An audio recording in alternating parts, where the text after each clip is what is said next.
I'm here on the job site with Dale, who's a framing contractor. Hey, good morning. Dale traded up to Geico Commercial Auto Insurance for all his business vehicles. We're here where he needs us most. Yep, they sure are. We make it easy for him to save on all his insurance needs, all in one place, with coverage that fits his business and bottom line. Oh, I shouldn't have looked down. It's all right. We're so far up here. Look at me. Take a deep breath. Oh, I'm good. So good. Get a commercial auto insurance quote today at geico.com and see how much you could save. Get more with Geico.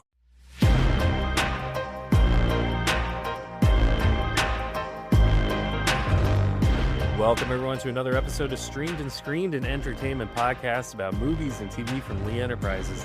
I'm Terry Lipschutz, managing editor of the National Newsroom at Lee and co-host of the program with Bruce Miller, editor of the Sioux City Journal and a longtime entertainment reporter. And we are in the dog days of summer.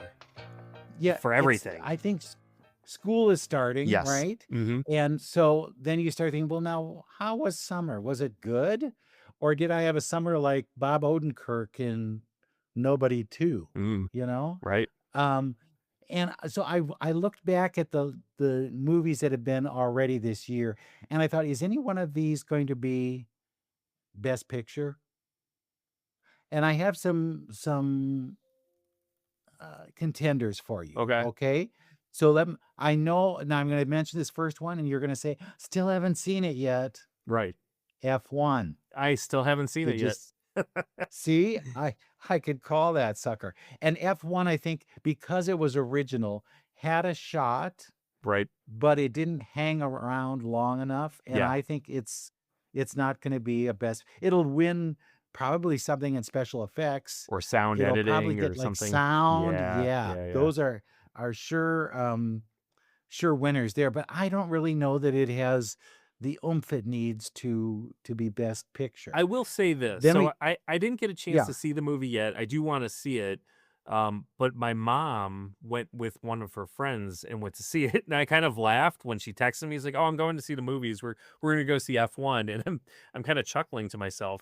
But she saw it and really liked it. So I think even Yeah. though it is a sports movie, a racing movie, it kind of goes beyond just, the sport, and it gets into the personalities and the people. And if you like Brad Pitt, I guess that's fine. So she liked it. If my mom is an indicator here, it might do okay some award season. She's our Titanic audience, Yes. right? Mm-hmm. She'll have that. Well, and then also we had Mission Impossible: The Final Reckoning I saw that. during this tour.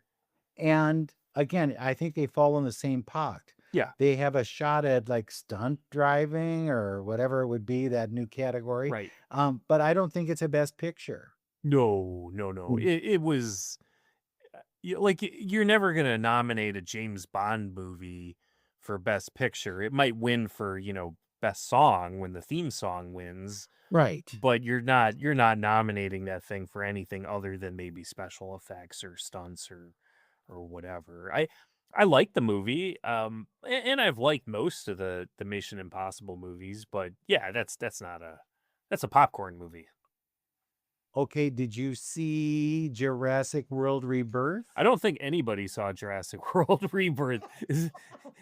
Did that thing go like in and out of the theaters? I saw like Well, Rent It it's Now, Rent to Own. yeah. Like that just came out a week ago, right? Yeah, that's how they go. Yes. It's like in or out. What are we gonna do? Come on, kids, shut the door. Time to go. Yeah, and again, that was supposed to be one of the big blockbusters of summer. Same way with Superman.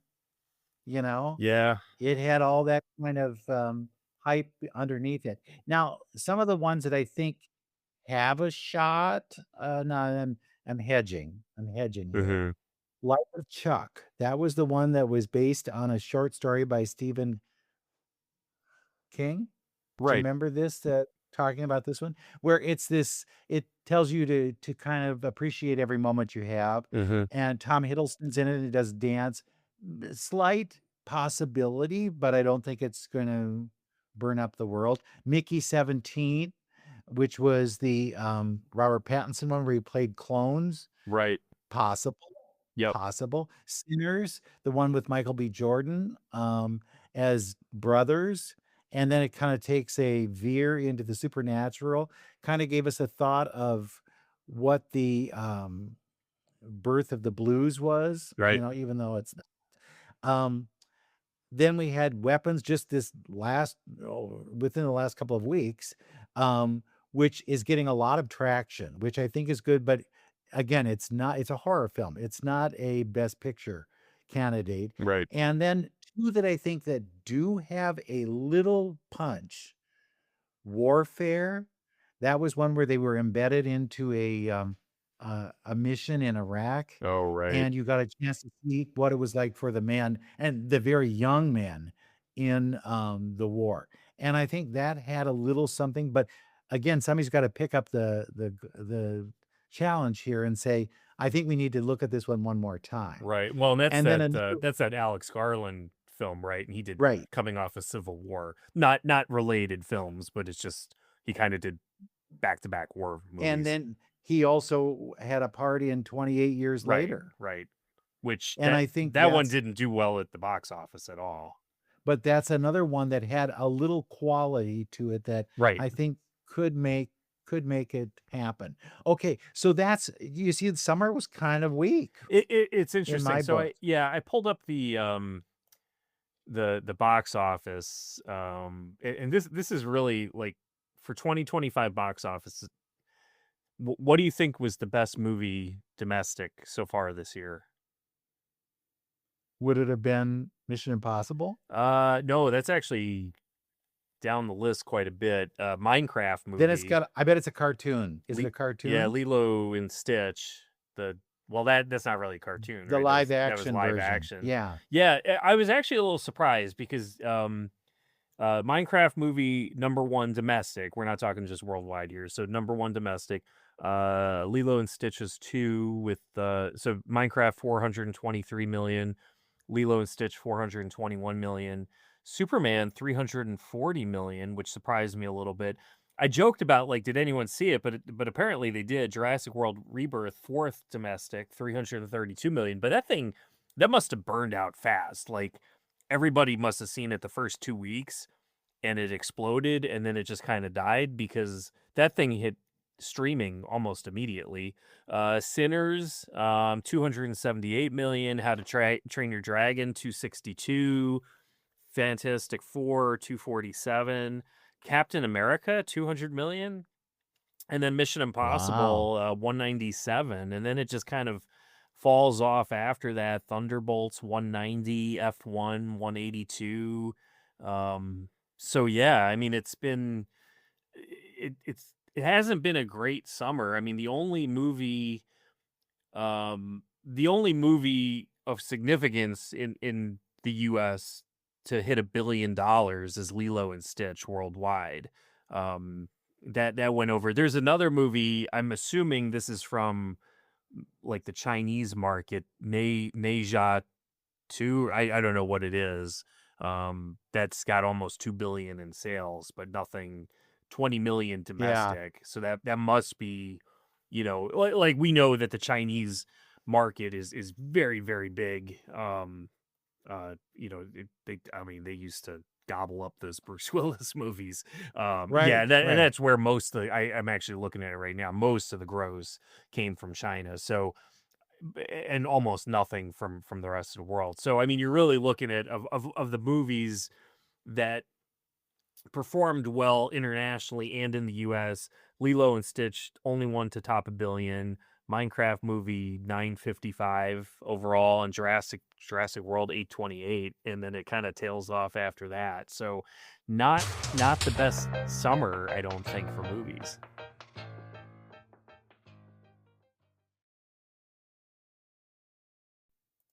Well, we're not quite done. No? You know what's coming this month? No, what is? Jaws. Oh, Jaws. that's right. Jaws is back.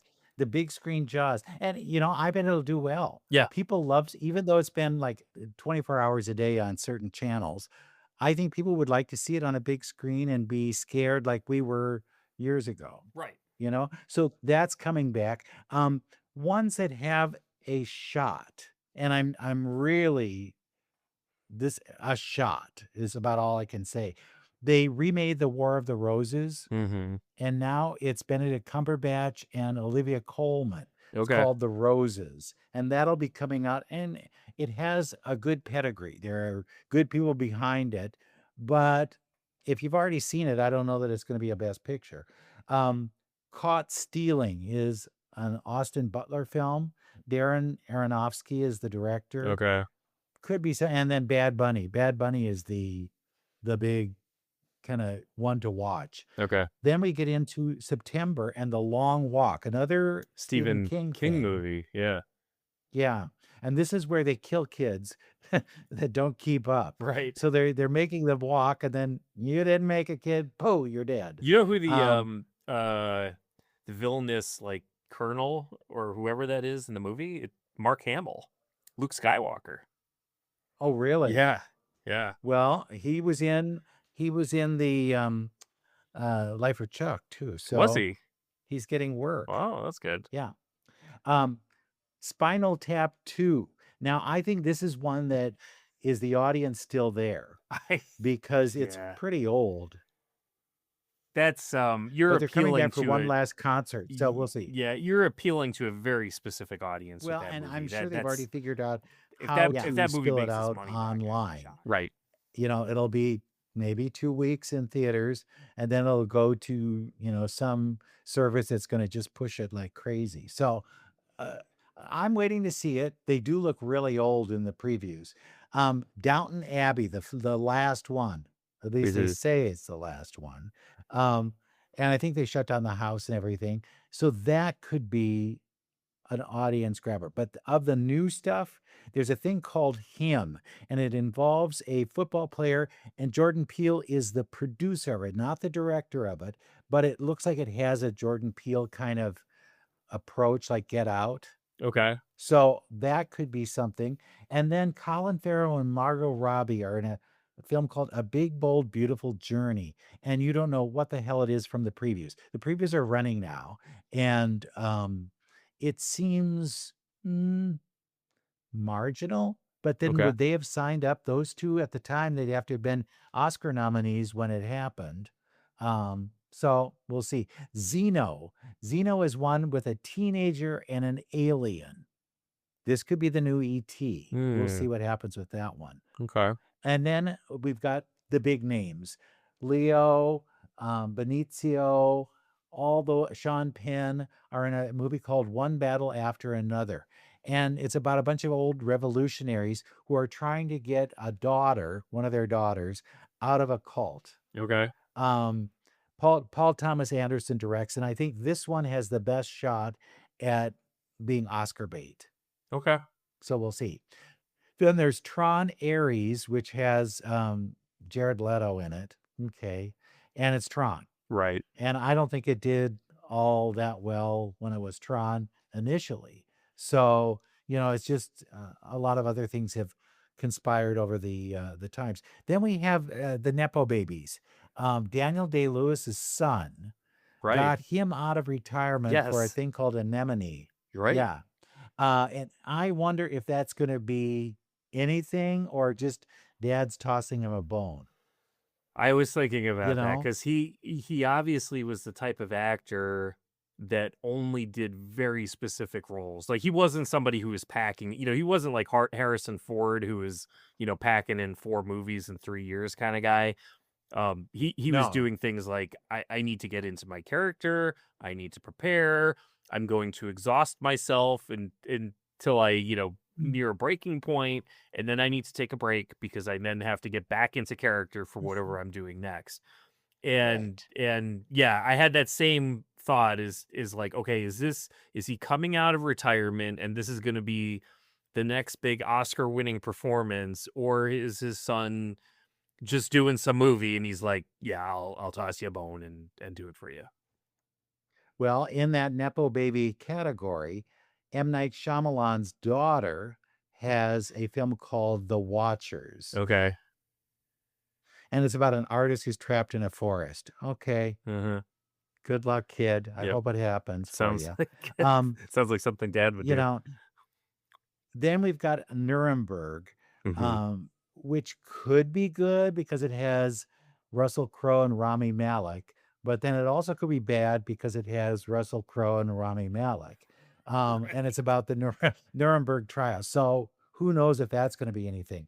Jake Kelly is a Netflix film, but it's got Adam Sandler and George Clooney as well. Clooney's a star, Right. and Sandler is his manager. Could be potential, but then it's on Netflix. So Mhm. you know how they take it after them and they go, I'm not so sure. Jennifer Lopez comes out in Kiss of the Spider Woman, and this was one that they've been talking about for years. Okay. Somebody's going to turn Kiss of the Spider Woman into, one of those big splashy musicals. But ever since she was tied to it, nobody's been saying anything. So is this like, we're not so sure, or we don't want to spill anything before you see it, and once you do, you're going to go, oh my God, Jennifer Lopez, she's got to win. So who knows? I'm going with the former. Yeah, I kind of think it is that way. And then Rose Byrne, this is one that has gotten talk. She's in a film called If I Had Legs, I'd Kick You. Okay. And it's a woman who has some disabilities, and apparently she really gets a shot at chewing up the scenery. And then your big film, Deliver Me From Nowhere, the Springsteen movie, Yes. gives Jeremy Allen White a shot Right. at something. Yes. Something. But Begonia is one with Emma Stone in it, and she could be going for another Oscar, but I think we've seen enough of her for a while. So, but back to Springsteen. You think it's going to be there? I think it'll do. I think it'll do fine.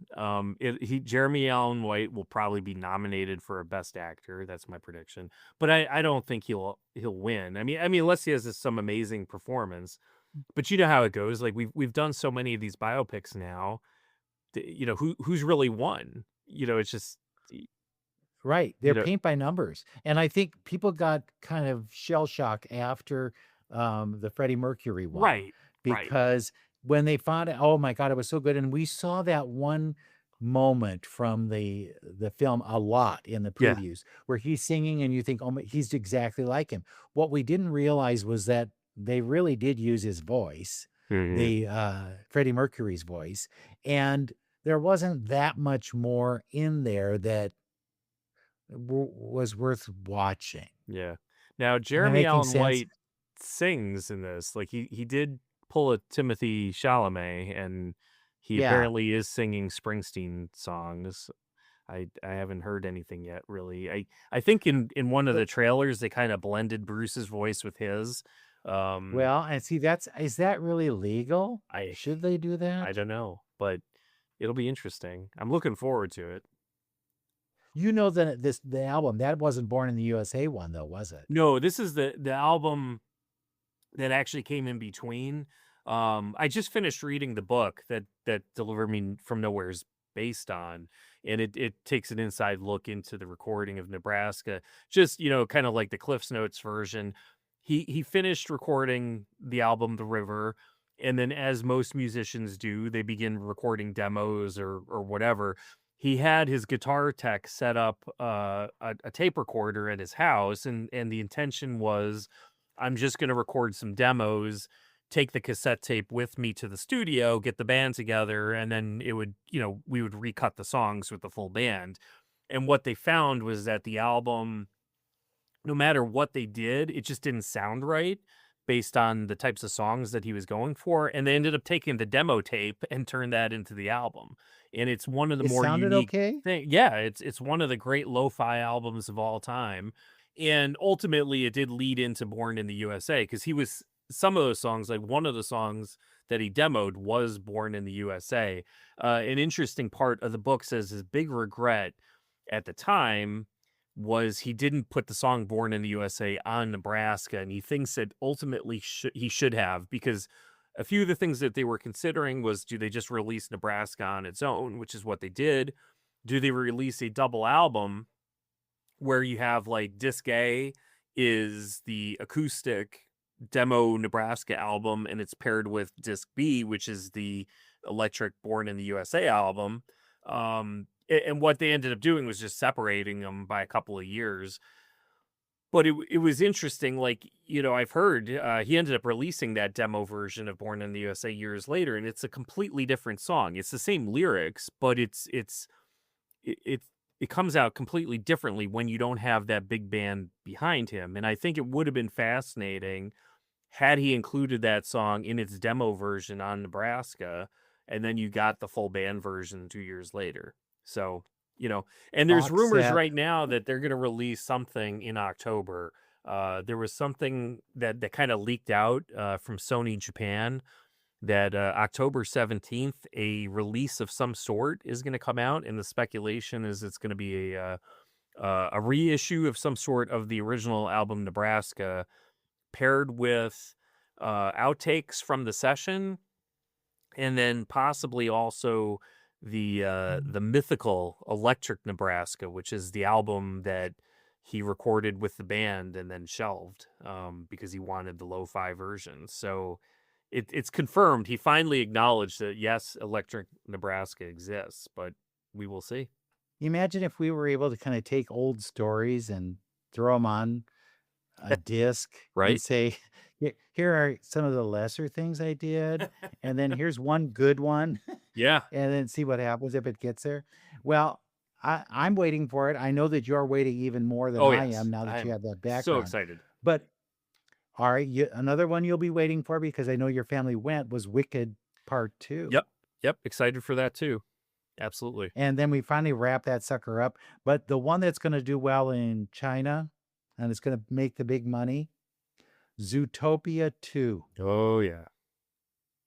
It was amazing. When I was in China, like I haven't said this 45 times, at their Disneyland, they have a whole Zootopia area. Oh. And it's like, really? I didn't think it was that big of a film. But they loved it for some reason. I don't know why they loved it, what it has to do with anything, but it's out. And if our big money is in China for these films, you can expect it'll be a huge hit. And they're going to do the Zootopia ride here in the United States as well. Okay. So Yeah. we'll see what happens. Interesting. But I enjoyed that. that's- I like Zootopia, the first one. It was fun. Would you liked it? I did. I thought it was fine. Yeah. I didn't think it was a classic. No, definitely not. But we'll see what happens. And then we have the big kind of fall Christmas run, the ones Right. that are late November, early December, and that's where you're going to find Best Picture. Yep. You just wait. I'm predicting it now. It's one of those films. It's not going to be any of these ones I've mentioned. Okay. But I could be wrong. Mhm. I have been wrong before. But that's my take, is that they hold them too long, and then we're supposed to watch them in January Right. and get all excited about them. Yeah. But we'll see what happens. Okay. So that's where we are in terms of the fall / sort of early winter movies. Yeah.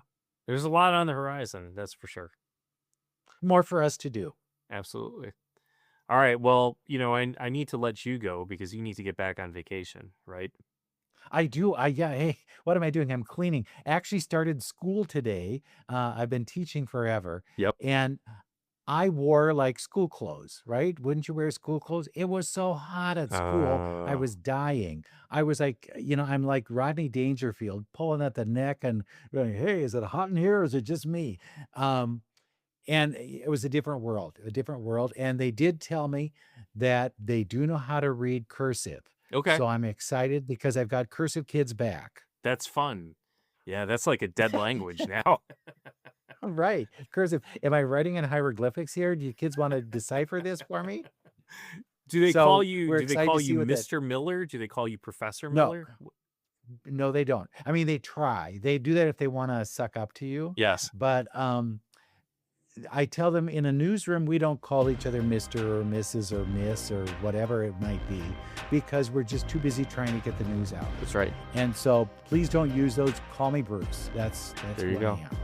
All right. So we'll see what happens. But Well- anyway, get ready for a good season coming up. Yeah, a lot of good stuff on the horizon. On that note, we will wrap up the show, but we will be back again next week with another episode of Streamed and Screened.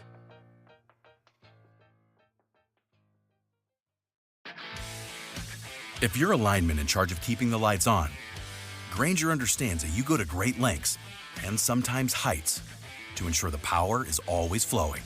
Which is why you can count on Grainger for professional-grade products and next-day delivery.